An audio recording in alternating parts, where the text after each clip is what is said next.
Hi ladies and gentlemen, my name is Zhao. Today I want to teach you guys how to cook Chinese noodles in 2 minutes.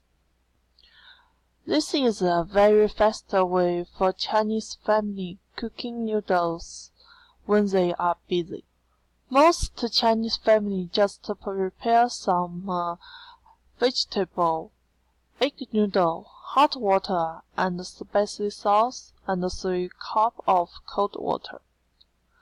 The first step is putting the egg noodles into the hot water, then wait for 1 minute.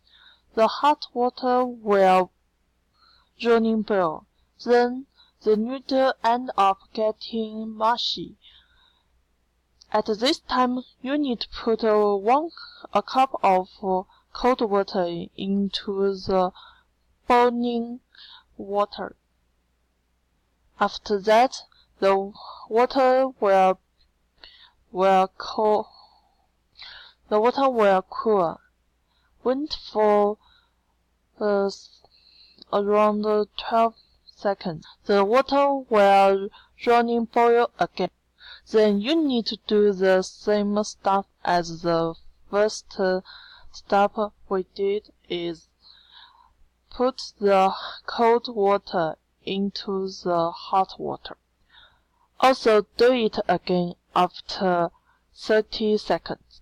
At last, we finish cooking noodles. The last step is you can put the vegetable spicy sauce into the noodles.